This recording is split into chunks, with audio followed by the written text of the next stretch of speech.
It's Gregory here. Big news, District 2 sports fans. Our brand new merch store is officially live.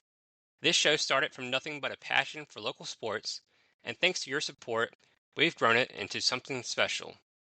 And now we're excited to take the next step with our first ever District 2 merch line. You can now rep District 2 wherever you go with exclusive gear, from tees and pullovers to hoodies and koozies, all designed with that bold navy and gold you know you love. Here's the best part. We're running a limited time pre-order right now. Place your order before October 10th and everything will ship out starting on October 18th. And we set a big goal, 25 orders in our first week, so help us hit that milestone and show just how strong the District 2 community really is. Support the show, look great, and be part of the District 2 family. So head over to district2sports.bigcartel.com and grab your favorites before they're gone. You can also access our store on our Facebook page. We thank you again for supporting the District 2 Sports Podcast. And now let's get on to our episode. You are now listening to the District 2 Sports Podcast, available on Podbean, Spotify, Apple, and YouTube. It costs you nothing to smash that like button. Leave us a review and follow District 2 Sports on Facebook, X, and Instagram for more content and coverage. Now, sit back, relax, and enjoy the show. All right, so District 2 Sports Podcast, and we're joined by a special guest who's made his mark both on the field and in the boardroom. He was a starting quarterback for the North Carolina Tar Heels in the 1990s, leading them to back-to-back bowl wins and a top 10 national ranking. After his playing days, he transitioned to the business side of sports and is now the Senior Director of Global Rights Acquisitions at Flo Sports, helping shape the future of how fans watch sports around the world. And Gregory and Devin, let me add something before we turn it over and let the cat out of the bag. The guy still ranks 8th in touchdown passes with 35, only played 2 years, and he has nearly 3,800 yards worth of passing yards.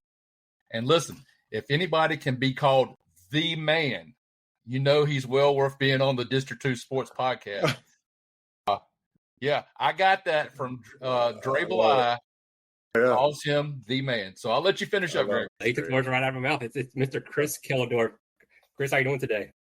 I'm doing great, man. I really appreciate the time. A lot of fun.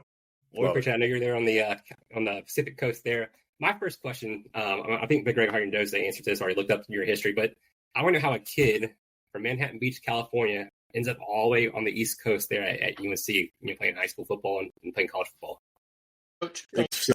Chris, I'm gonna ask you. Yeah. I'm gonna tell you. I'm gonna put a part B into this first, okay? Before you answer it, I know I'm cutting off.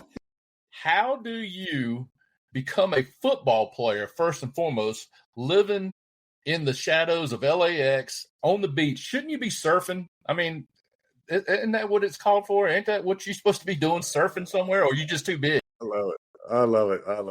Yeah, no, a lot of factors. Actually, I surfed as a kid and, grew up in Manhattan Beach. And to be quite honest, though, I thought I was a basketball player. I played every day, and I wanted to actually, my dream was to play at Notre Dame, Digger Phelps. And I thought I was the best basketball. Every football player thinks they're a better basketball player. So let's just mark that down as a fact. They all want to play basketball versus football. And so my whole childhood, I wanted to play basketball. I wanted to play basketball in college. I thought NBA aspirations, and I ended up picking the school in high school just to play basketball. And football was just an afterthought. I had no intentions of trying out for football, didn't really have any interest. And one random day, I'm on the football field. I think we were doing some conditioning. I picked up a football and threw it. And by happenstance, the freshman football coach is there and said, "Hey, why don't you come out and try out?"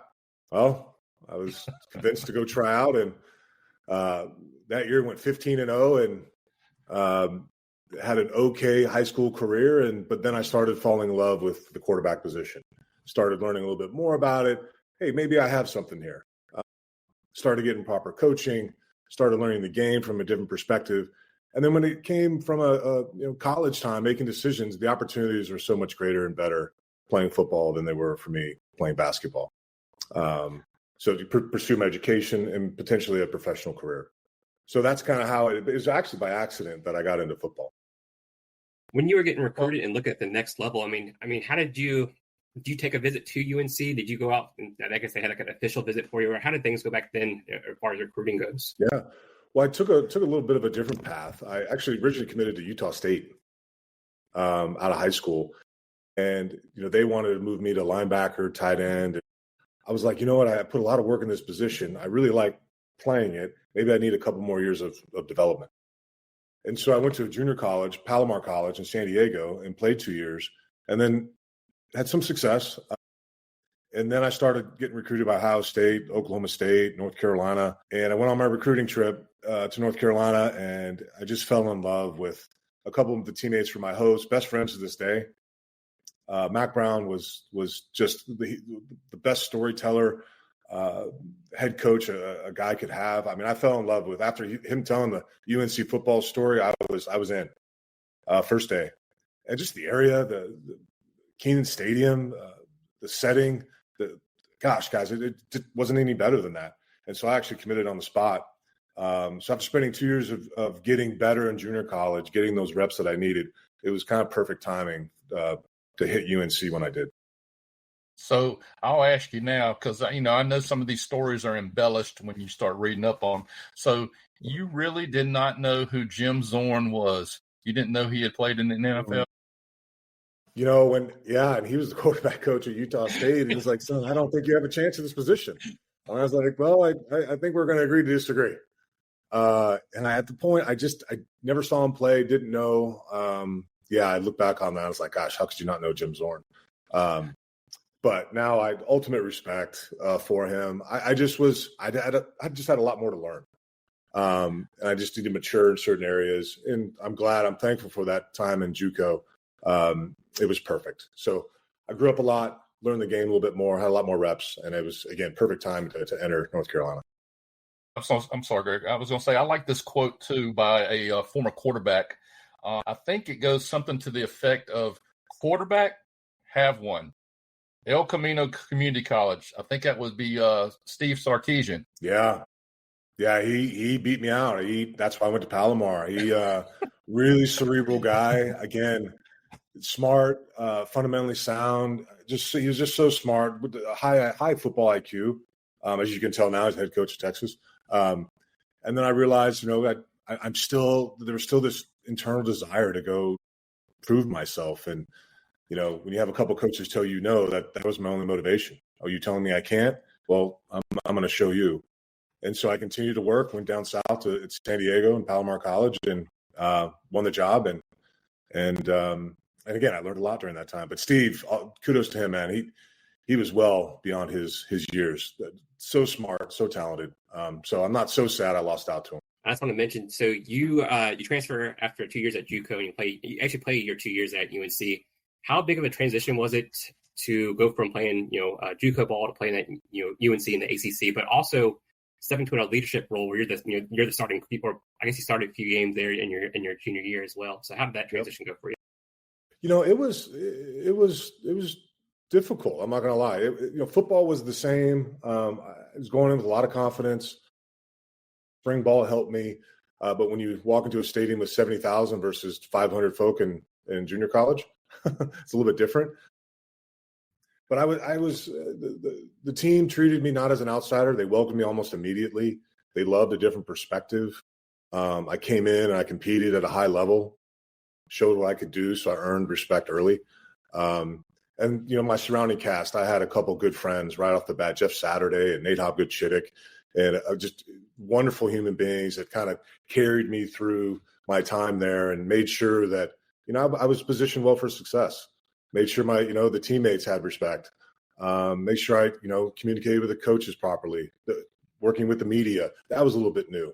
But we learned fast, had success. But there's a lot of people that helped me with that transition.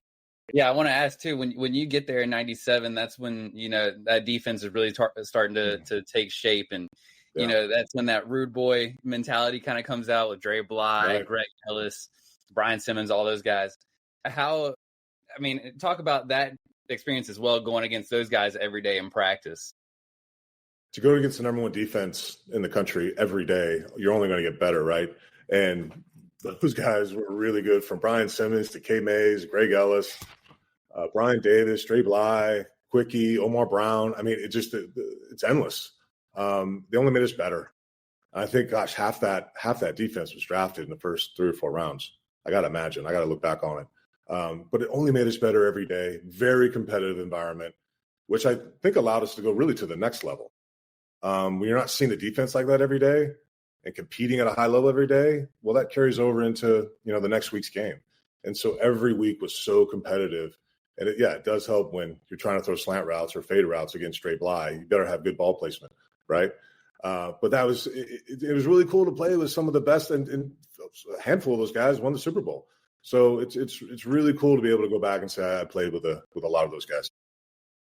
So these guys in Chapel Hill must not have ever seen a quarterback quite as large as you. What, 6'5", 235? From what I understand, Jeff Saturday picks you up at RDU and says, "Quarterback, you as big as I am." And then y'all go to the steakhouse and snarf down a steak, I reckon, huh? Yeah. There was no meal I didn't like. I haven't been full since 1985, right? No, I like to say I started the big quarterback tradition. I was 6'5", about 235, 245, and listen, when Coach said run the ball, just fall down because you're not going to go anywhere. But it just nowadays it probably wouldn't work. But back then it was perfect for what we were trying to do: stay in the pocket, go through your progressions. You're not going to run around and beat anybody. So let's try to do that on a pre-snap basis. But yeah, I was busted up for a few months on campus, being bigger than some of my offensive linemen, for sure. I'm like, who has a problem, me or an offensive lineman sitting at 250? So you guys better start eating. I got busted up quite a bit for the first couple of months. How accurate is it that before you win 45-0 against Clemson in your home opener in '96, that you had never played for a winning football team? Yeah, that's pretty accurate. Most of my time, usually 500, a little bit better than 500. But here's the secret: when most guys who play in junior college, the talent in junior college is off the charts. It's just other guys when it comes to grades and things like that they can't make it. But the talent in junior college, I keep reminding people, I mean, you've got a ton of Division I talent there. That's just waiting to be had. So stepping in, like I was playing against very similar talent as I did in junior college.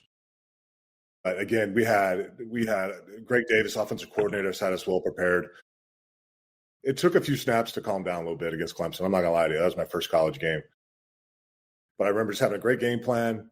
Greg Davis was just, man, we worked so hard for 3 months prior to that game. And obviously I'll give credit to our defense. I don't think Clemson had a chance against our defense. But that was a heck of a kickstart for a successful season for sure. I want to ask you, I should ask this earlier. Going from, I think we said San Diego, you're from California. Was there any pressure from you, from family or friends or coaches, kind of stay out there or look for offers or stay out of school on the West Coast as opposed to UNC, or were they in favor or supportive of you? Very supportive. Who can turn down Chapel Hill in any way, shape, or form, whether it's through an academic route, athletic route? It's arguably the best institution in the world. I think I always say this, that's where life began for me. The experience and friendships and being a part of that academic environment. I just feel so privileged and lucky to have been recognized and graduate from there. And it was a whole new experience. The Mid-Atlantic is not like the West Coast at all. So I'm so glad it worked out the way it did. Family was so supportive. I just got to experience new people, a level of diversity I never thought I could, an academic and athletic culture that is one of the best in the country. Yeah, and I'm sitting here, Chris, and I'm listening to you, and I'm getting goosebumps just kind of thinking about my time in Chapel Hill as well. I mean, just, really, literally the best time of my life. It's where I met my wife, where I met several of my closest friends who were in my wedding and everything. And, it's just, I kind of want to ask you about that. So, your time or my time during Chapel Hill, I'll say this, going to football games, it was during the Fedora era, so not getting the full experience and everything, that you might have got. But I just want to ask about what your experience was like on those Saturdays in Chapel Hill when you were there. Dream come true, man. To be able to play with some of your best friends and roommates, play in front of 70,000 people, whether it's under the lights. I mean, I love the day game.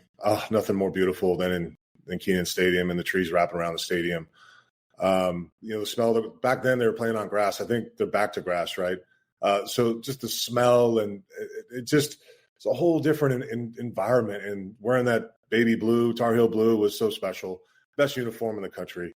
And it's the first time stepping in, especially my junior year, driving in with the bus, getting off the bus, getting, there 3 hours for a game, going through the process. That's not junior college. You show up 15 minutes before with your pads on, and you go out and play. So from the hotel to the bus to the stadium, even on home and away, it's an experience that only few get to witness or actually be a part of. And it's something to really, really cherish. And the best part of it is not just football, but to your point, it's the friends that I've made. A few that have actually moved to LA, and some that we still are best of friends, but they're still back east. So the best of friendships came out of that, and that's friendships of 35 years. So I'm so thankful for the opportunity. All right. Well, I'm glad everybody's on a happy note now. So I guess this is where I swoop in and bring in the gloom and doom. Okay. Boy. Yeah, here we go. So I'm just going to ask about a game. You might remember this game. It would probably be November 16th, 1996. I believe it was in Charlottesville, Virginia. And I'm sitting on the edge of my bed, and I was like, we win this, buddy. And we are going, to the Orange Bowl, Cotton Bowl, something, a big, giant Rose Bowl. Anyway. Oh, yeah. Just curious. At 10, I looked at the film a little bit ago. 10 minutes and 17 seconds left to go in the fourth quarter. 17-3. Just, did you have an option there to call an audible or no? I mean, I've always wanted to ask this question just because, I guess in today's world, it would be the perfect call. But, I guess when I'm sitting there at 30 years old, I'm sitting there going, all you got to do is run it a play or two, just kick a field goal to get out of there, and you win the ball game. Yeah. So and I guess the next question is, Anton Harris, is he on your Christmas card list now? No, to answer that question, no. This is haunt me today. Absolutely. Well, I was going to tell you, I did not realize that it actually haunted you that bad. And I kind of read some excerpts about it, how you were in the locker room after the game. But I want to say about one person, and I'll let you comment on this. I think Brown,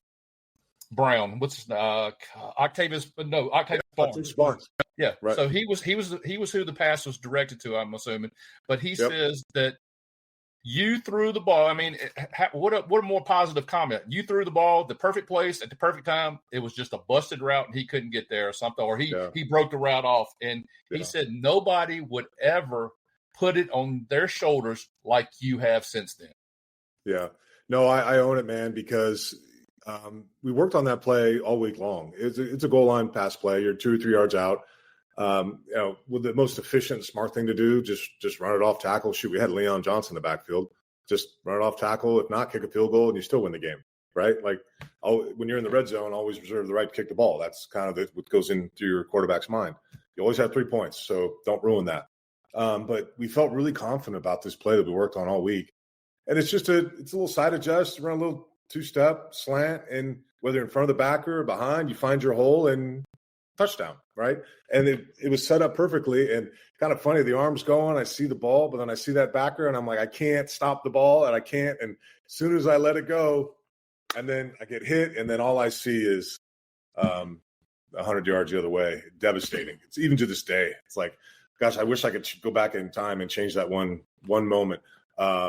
But at the end of the day, it's on me. Like, I should not have thrown it. I mean, you see a busted route, whatever it is, you just don't throw the ball. There's too much traffic there, especially on the 2-yard line. Everything is clumped in. It's really tight windows. So, bad decision on me. I probably should have just followed my instinct. Hey, just hand it off to Leon, man. Easy play, run it in, be done. But I tell you what, Octavius Barnes was a heck of a player, though. Boy, absolutely. I mean, he made some huge plays throughout his career. But I'll take ownership of that one. Well, let me ask you this, and then I look at the next, the bowl games. You play the Gator Bowl in 96 and the Gator Bowl again in 97. Was this team did it feel slighted in any way? I mean, because look, and the reason why I ask you this, Carolina's 10-2 in '96. I think 10th in the polls, and then I think number 3 or 4 either way in '97. And you're playing an 8-4 West Virginia team in the Gator Bowl. You play a 7-5 team in Virginia Tech in the Gator Bowl. I mean, did the team feel like it was slighted in some sort of way? Yes, 100%. We deserve to be there based on what we did. I hate to be judged on one play that cost you the game, but hey, you gotta win those games, right? It was our next step to go to the next level, to play a top 5 program, right? And you were on the cusp of just, hey, maybe UNC has a chance to be a football program, right? With the storied tradition of basketball, we were so close. And then next year, 11-1, we still were there. I mean, if we could beat Florida State that next year, you were talking about potentially national championship opportunities potentially. But yeah, I felt slighted. I thought we should be still in contention in the top 5, top 6 programs, play in a huge bowl game. But obviously it didn't happen. One game determined that, or one play actually determined that. And yeah, it still haunts me again to this day. I wish I could go back and change it. But if we didn't lose that game, we would have been on the map in a really, really big way. So was it a week later against Duke that you actually break your ankle? It was a week later. I broke my ankle, fractured dislocation, which I had to miss the 97 Gator Bowl. Oscar came in, played really well. I think West Virginia, but great doctors, trainers. I was back in 3 months. So I was back by spring and ready to go. And we had everyone back. Our defense was back, offense, a couple of running back changes, receiver changes, but gosh, we were reloaded and ready to go. So, well, I asked you about the past, and that's just one of those things that, hey, everybody has something that goes on in life that they would love to take back. But I wanted these boys to know that, one of the things that I took notice of about, you break your ankle, I don't know how in the world you sit there on the sidelines, by no means, and not go to the hospital immediately. But I'm assuming on crutches or in a golf cart or something, you stayed and watched the second half of that Duke game. And, man, I can't think, of anybody that would have done that and what that actually says about your character, Chris. I had to finish it out. I had to finish it out. I for some reason inside, I just say, if this is not an emergency, do what you got to do. We got half of a game here left, and I just wanted to be with them and finish it out. And then I believe that night I was under surgery. It was part of the team. I think that's what most people. We were a very mature team, an older team, and those are some of the things you do. You kind of sacrifice, for the team itself. Don't be selfish. You're there for a reason. Support your program in any way, shape, or form. I was just lucky to have the opportunity to sit there, finish it out, and then woke up with a cast on my leg. But I wasn't leaving that game. I wanted to finish out with my guys. So does the new wave of football drive you insane now, or are you able to keep up with the changing times? Or, I mean, these guys don't understand me whatsoever when I tell them I'll sit there and watch a 3-0 game and let the defenses pound each other. I mean, I'm every bit as interested in that as I am seeing these offenses, put up 60 points and 500 yards or 600 yards worth of offense. So just kind of curious how the game has changed or evolved and whatever, and how you've evolved with it. It's gotten a lot more sophisticated, especially on the offensive side. But, the defense have caught up. The speed, the size of these guys have gotten bigger, faster. So I'm good here on the sideline. I don't need to be a part of that anymore. I'm too old. But the speed and the size of these guys have gotten so much bigger, so much faster. Offense have become a lot more sophisticated now, obviously with the RPO stuff. The quarterback position has completely changed, right? Like my idol was Tom Brady, stay in the pocket, you're protected. Now you just see the playbooks now another 1,000 pages because all the things you can do now with a more mobile quarterback. So I miss the days of the old traditional quarterback, protect yourself, go through your progressions. Now the position has completely changed. I don't think I could even play during this time. But fun to watch. My gosh, fun to watch. And you got to score a lot of points to win. Defensive also caught up. So both sides of the ball have definitely evolved. It's exciting to watch. I couldn't play the position anymore because that wasn't me. But, man, these guys are so, so talented. And just even watching Aaron Rodgers at 40 years old run around and doing what he's doing. I mean, that's insane. It's insane. I don't know how they're doing it, but it's so much fun to watch.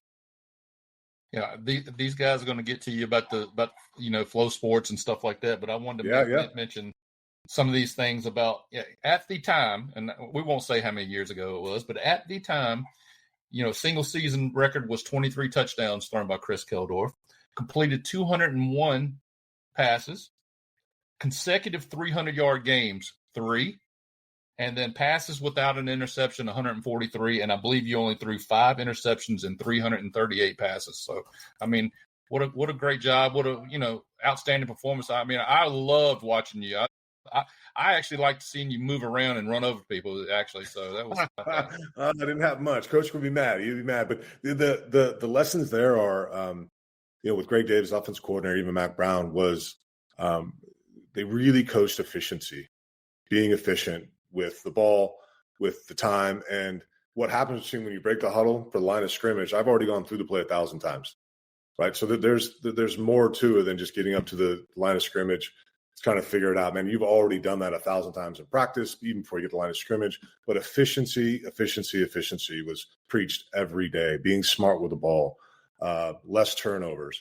It wasn't about scoring a lot of points, because if you're efficient, don't turn the ball over, points will happen.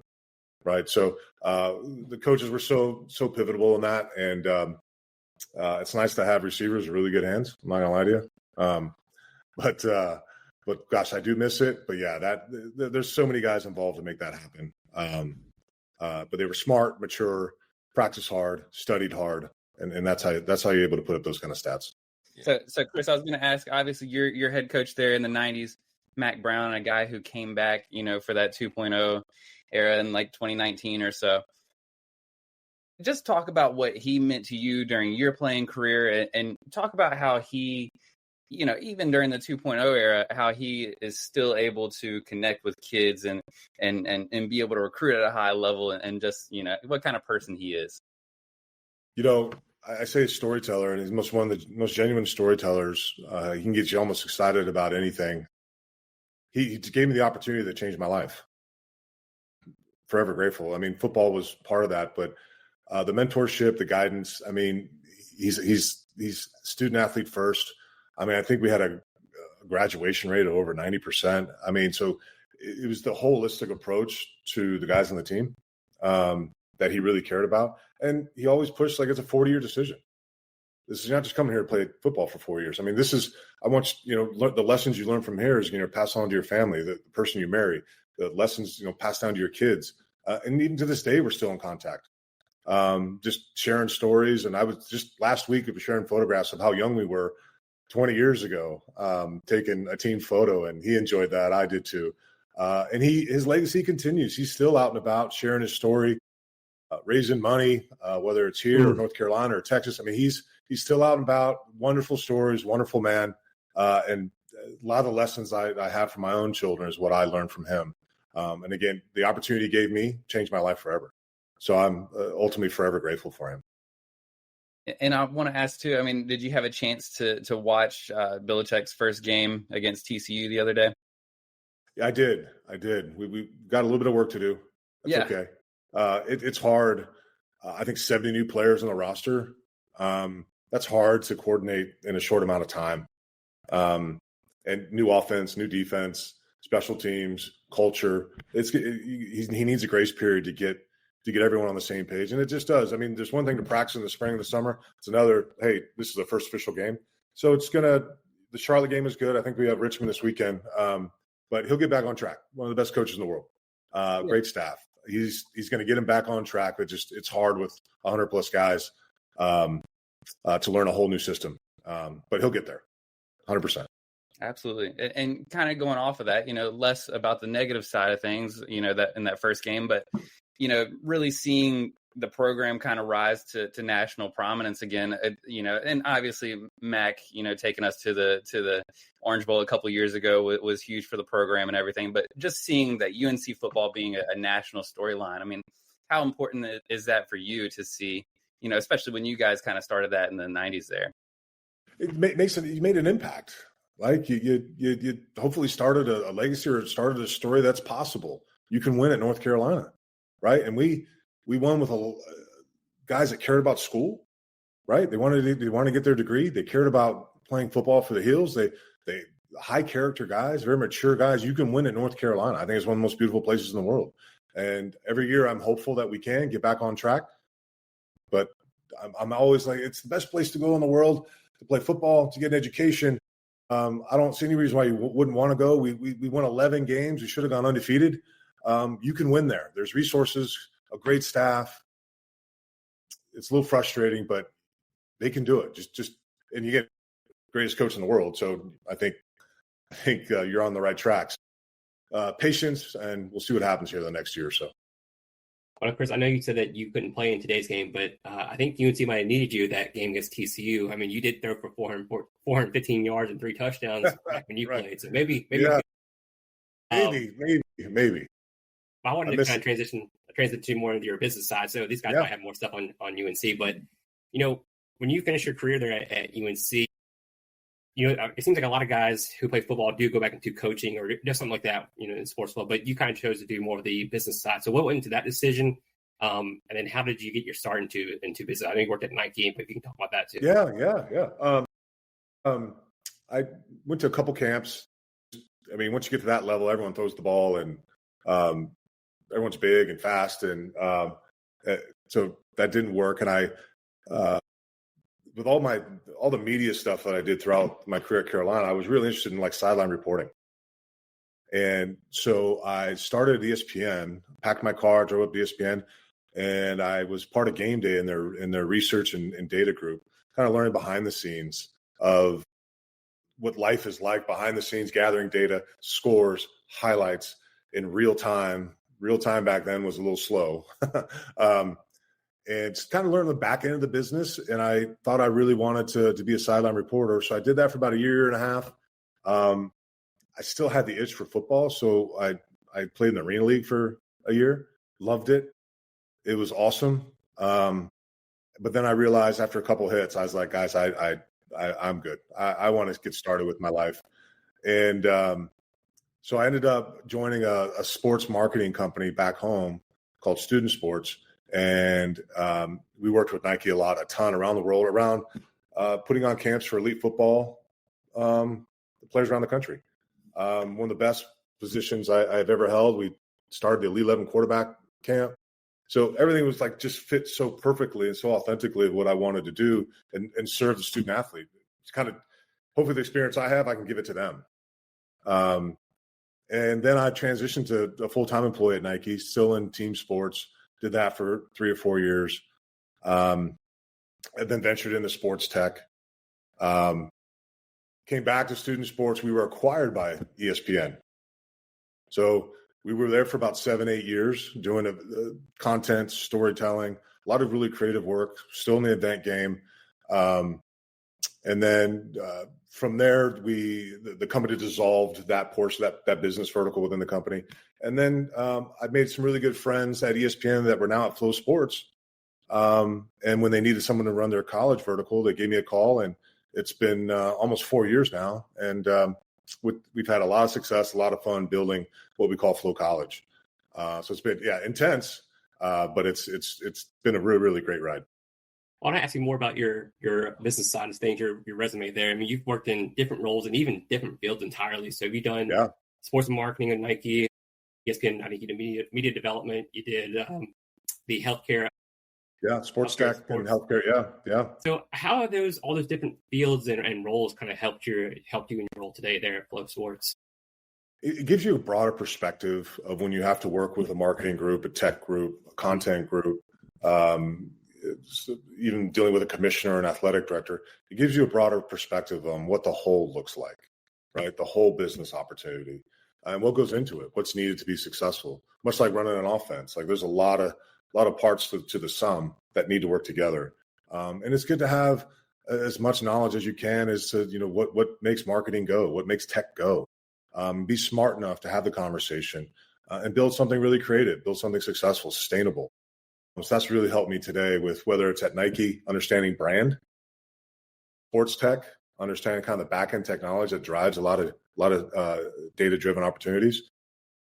ESPN, how the whole just machine works, how we actually put programming on air.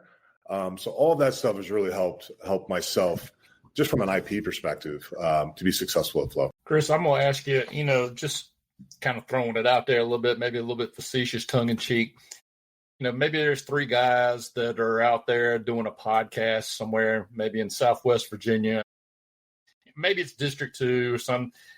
Yeah. What kind of advice do you give those kind of guys? I mean, you already know this is low budget, and I mean, we do have aspirations of getting bigger. And let me tell you something. I don't know if these guys have even mentioned this to you, or if anybody mentioned our mission with this podcast originally and still is that we wanted to bring recognition to our local high school kids so that we could allow them or help them to, get to that next level, whether it was D1, D2, or D3, but enable them to be able to play on a higher level or keep going in the sports world, and gain an education at the same time.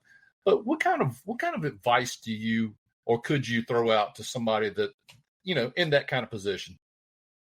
Great question.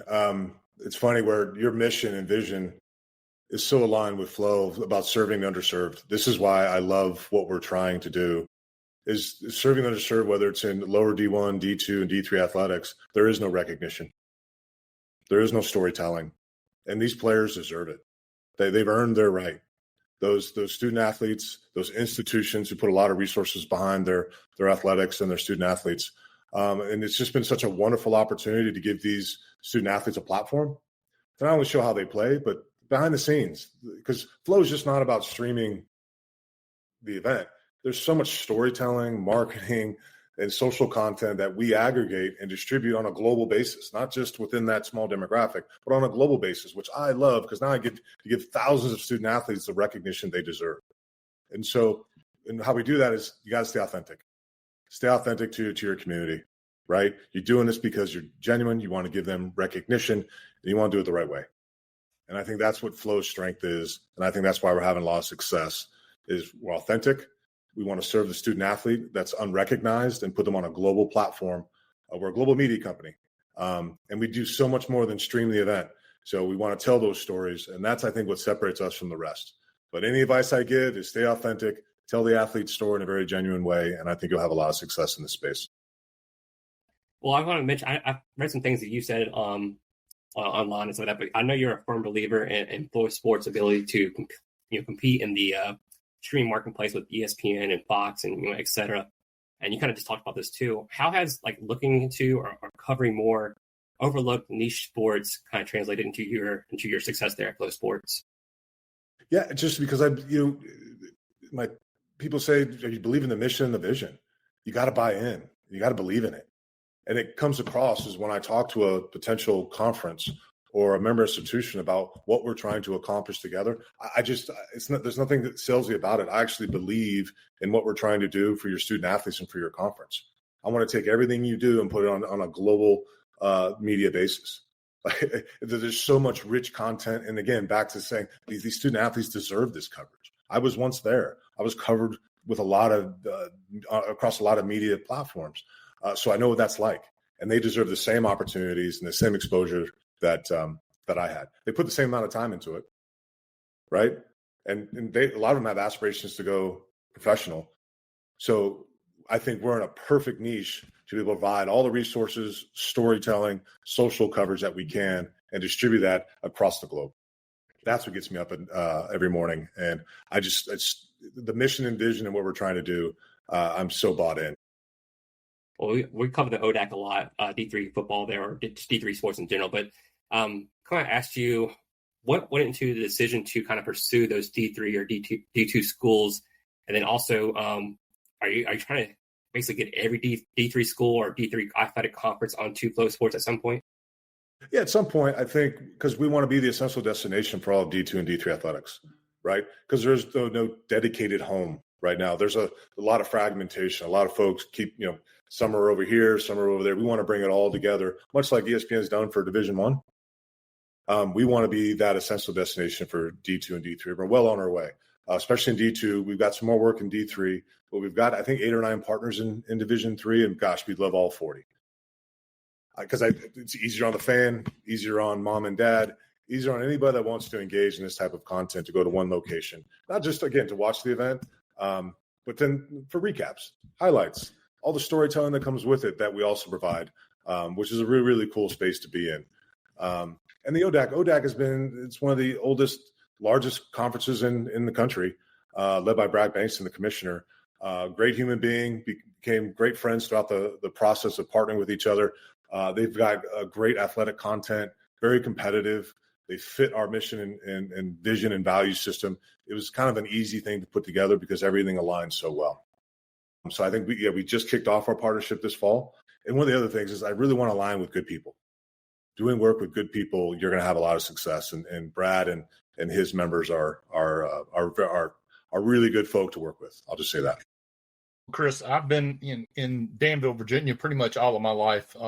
And I'll be honest with you, I never put a lot of emphasis on D3 sports whatsoever. I mean, I had an opportunity to play some baseball way back, and due to an injury, didn't follow up on it. But, long story short, we have covered the ODAC in football. We've spoken to about every coach in football and as well as in basketball.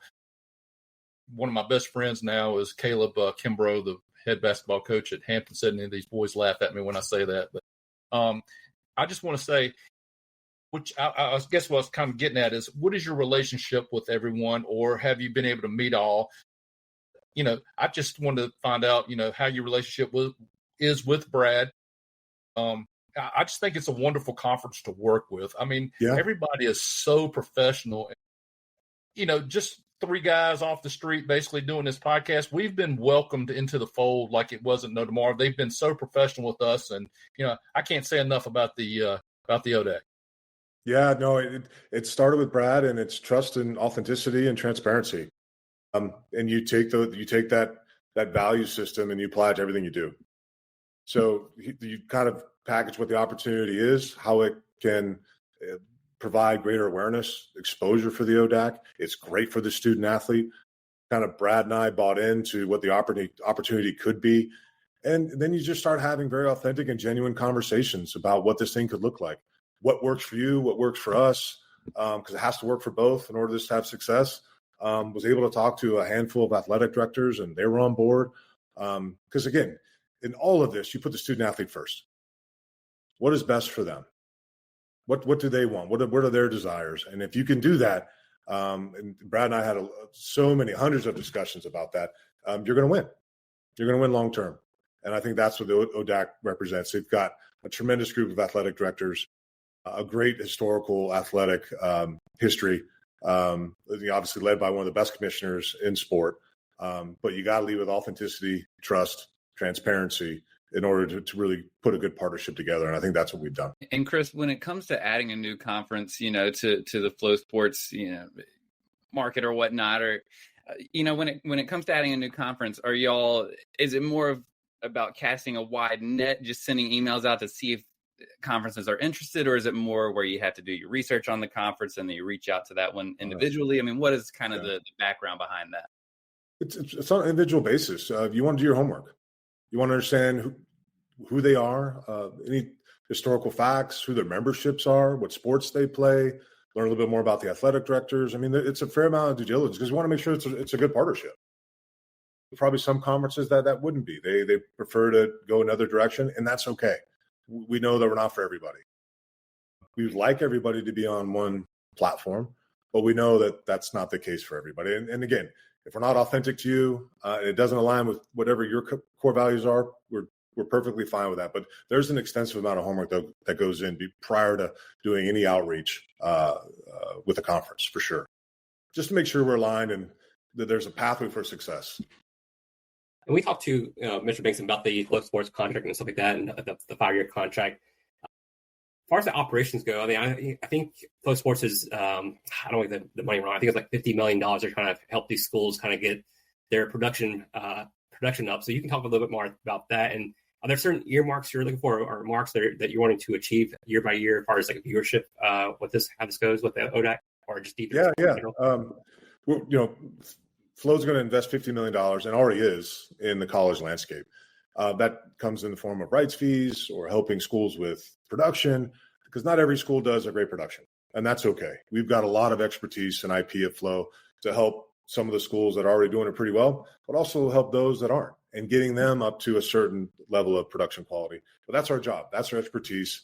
And that's what we provide a lot of our partners to get them, because that when their production quality is high, the fan experience is better, right? And along with that, then we have the storytelling, the social, the outreach. So it's a really cool continuum that we apply to every one of our partners and every one of our members and every one of our games, actually, to make sure the fan experience is continually operating at a high level. And as it relates to viewership, that's our biggest element. We've got Pat Britz from the South Atlantic Conference, the Division II conference. His viewership is up 25%, being behind a paywall.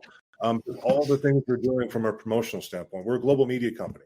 We want to make sure that whether it's the ODAC or the SAC or the Lone Star or the CCAA, that you're getting all the exposure.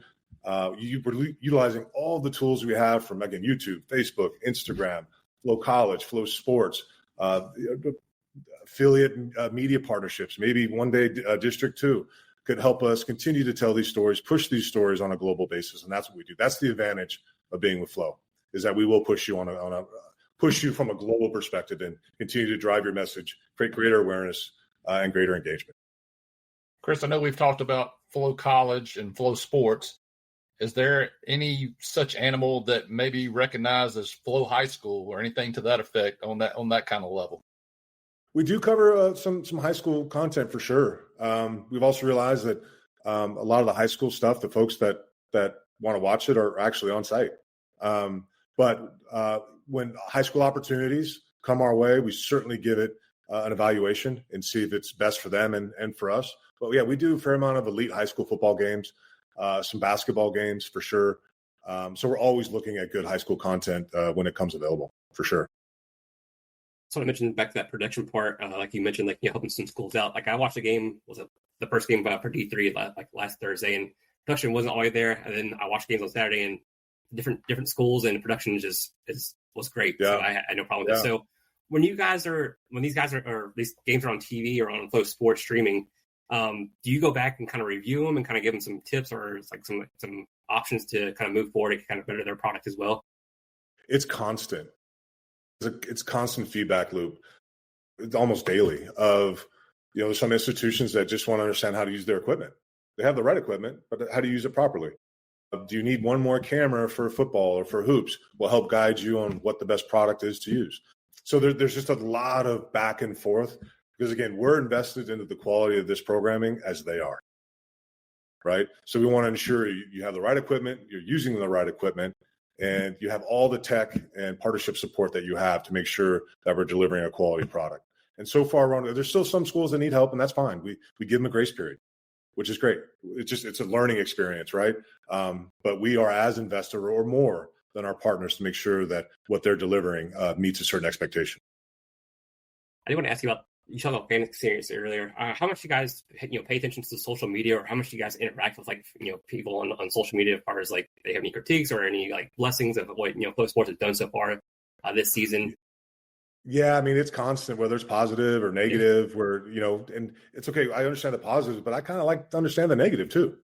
I can't get better. It's okay to fail. I can't get better unless you tell me what you think I'm doing wrong, right? So, and we're not going to do everything right, and that's okay. So the negative feedback is fine. So we take that and, all right, is this real? Investigate it. And then if it is, let's take it to get better, period. But this is also a company that's put up almost, I think, 30 million video views last year. I think close to 60 million plays since 2024. So the numbers are substantial across social media. So yes, you're going to get good and bad feedback, but I'm okay with the bad feedback because that gives us an opportunity to get better. So you have to have that mindset. It might be an athletic mindset, but if you're not telling me what I'm doing wrong, I can't get it right. So at least give me that opportunity to do that. What's the 5-year plan for Flo Sports? I mean, not just like with the D3 or D2, what's the plan for Flo Sports moving forward? How do they, compete with the ESPN and Fox in the streaming world? I think we keep doing what we're doing. You stay disciplined with the business model.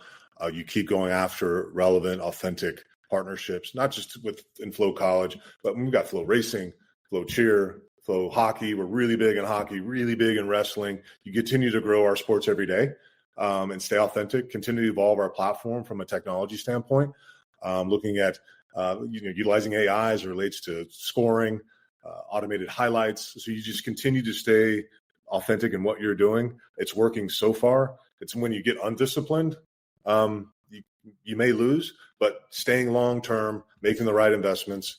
In 5 years, gosh, I would love every D2 and D3 conference on the platform, because I think we would only serve them at a much higher level than if they went on their own.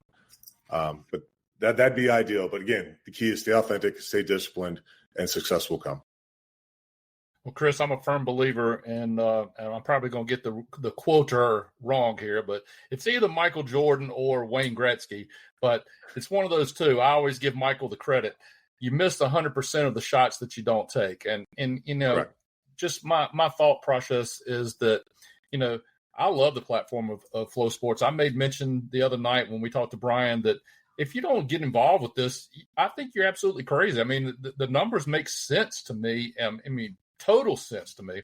But the other thing is, I know you're a busy man, and I know everybody in Flo Sports stays busy and is into this thing 100% and, constant day in and day out operations. If we can help you guys whatsoever, I mean, we're more than willing to go to the nth degree. If it's doing some kind of post-game interview or athletes of the week or a game or anything like that, we would love to be there for you guys if we could possibly be there. I think the opportunity is ripe. I think it's there. I also believe that we need other people telling our story and supporting us in that mission to serve the underserved. It just can't be us, right? And it seems like you guys are big believers in sharing D2 and D3 storytelling. And that, if that's the case, you guys would be a perfect partner for us. Because I think we just need more people telling these athletes stories than just us. They deserve it. And we'd love to have you guys a part of that. I know fathers brag on their sons, just to be bragging because they're their sons. But let me tell you something.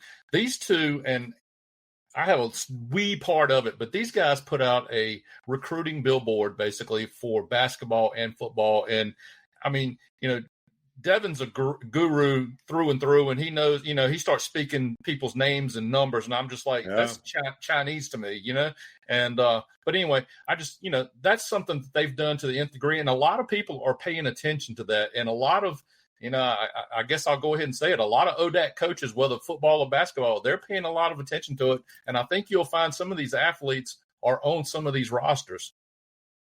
I think recruiting and rankings are a big driver of engagement and storytelling. I think they're huge. We just launched our D2 football rankings with great fanfare. And there's some people that don't like where they're at, and that's okay. That's what they're for, right? Like, well, then why don't you win next week and we'll move up, right?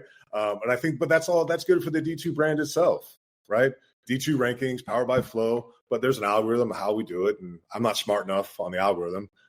Devin, you probably are, not me. But getting into other sports, whether it's basketball, baseball, softball, soccer, I think those opportunities to develop, genuine ranking systems, it's right there. And we just started with D2 football, and so far so good. That's going pretty well. And obviously there's people that don't like it. That's fine, but that's okay. Keep coming, win, and you'll move up. So, but there's the rankings and the recruiting aspects are huge traffic drivers and great for engagement and growth. The Virginia-based podcast, we had to advocate for Emory Henry to be number one there in those poll next time. So, yeah, send it in. Last two for me. Where do you see the future of streaming going to? I know we see a lot of bundles and stuff that being talked about now too. Different ESPN and Fox, all that good stuff. So, but also, if you can give some advice to athletes who want to pivot from their playing days to the business side, how do they go about doing that as well? Yeah, I think the streaming game, it's still Wild West. I think we haven't seen, we talk about ESPN a lot. I think there's going to be a lot more competition coming to the marketplace, right? You'll start seeing price points change. You'll start seeing maybe a more narrow offering for some of the bigger linear folks. Instead of offering 1,000 games, they're going to offer you 200, but then where are those other 800 going to live? So I think you're going to see a lot more competition in the space. But they got to get the model right. Flo, I think, is one of the few streaming companies out there that is profitable. So it's a hard business to be in. But again, I think we haven't seen the last of any competition. I think that's just going to continue to grow. And I think if somebody in the college space, what I would tell them now, if there's any interest in getting into media, start much earlier than I did. Get involved. If you're a freshman in college, get involved with the local paper. If you're actually playing athletics and your season's over, why don't you get involved and do some color commentating with the other sports? We actually have a lot of student athletes on campus who actually will call the game, a soccer game, the cross game, baseball game, and they're a football player, but their season's over. They'll put on the headset like you guys, and they'll go call their institution soccer game. Get into it, whether from a content storytelling perspective or from a color commentating perspective. There's so much opportunity on a college campus because what we hear, there's not enough resources for that. So they're actually begging for their students who are interested, come join us. We need your help.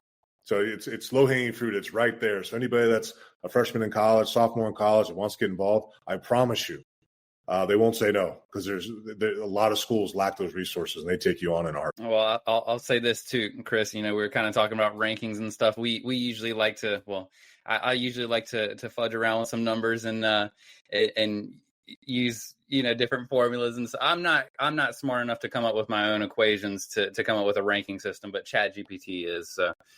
There you go. Well, it's strength of schedule, I'm assuming, delta and loss and wins. I mean, all that good stuff that I can't put anything to. The problem is I'm an underdog guy, right? So I'm always going for the underdog, and that's not a good thing when you're putting rankings together. So I'd be a terrible ranking expert.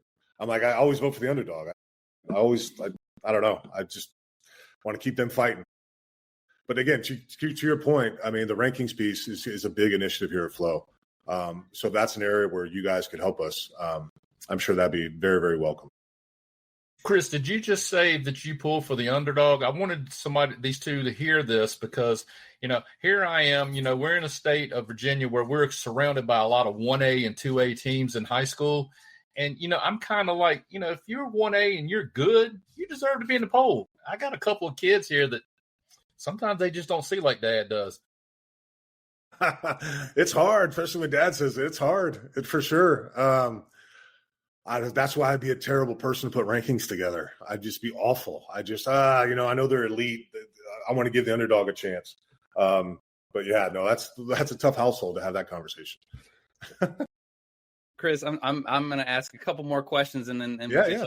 I know we've kept you for a long time, but kind of going back to UNC for a minute. So I think probably arguably one of the biggest games in the history of the program was that Judgment Day game against Florida State. So just kind of on the outside looking in, as a fan, you obviously know it's a big game, but for you guys, I mean, was that something that y'all were talking about in the locker room just all week, getting ready for that it was one of the biggest games ever for y'all? Oh yeah. No, the preparation, Coach Brown was like, hey, it's another game, guys. Preparation remains the same. Do your homework, practice, let's be efficient. So nothing really changed. Obviously, there was a lot more interviews, a lot more media involved. You're on TV more throughout the week. So those types of things. And the stage was certainly elevated. I mean, it was a big game. I think they added – our stadium only holds, 60, 70,000? I think they got up to – I get my numbers wrong, 80, 85,000. I don't know how they did it. I mean, we could hear the band in our locker room. It was so loud. We couldn't even get to the locker room from the bus. There were so many people. Unbelievable game. But obviously against I think if we were number one in the defense, they were number two. I think that year on defense, tough defense. Had a chance. We sputtered. We couldn't do much. And defense did all they could. But probably one of the biggest games Judgment Day I've ever been a part of. Pre-game was, let's just say I'll focus on the pre-game as my memory. That was awesome.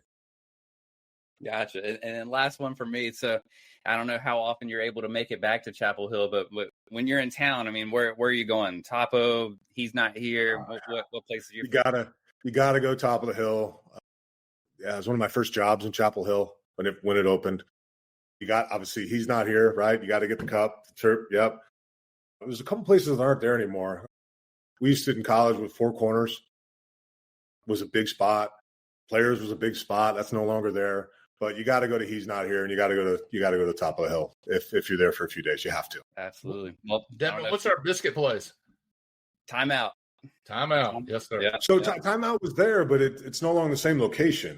Right. They moved down the street. Yep. Not on Franklin. Is it still on Frank? Is it still on Franklin? Nowadays it is, Yeah. yes. Yeah. So I couldn't eat those anymore at 2 a.m. because I took 3 bites and I gained 20 pounds. So back then I could eat it all at 2 of those at 2 a.m. and be fine. Now I look at it and I gain weight. So I can't do that.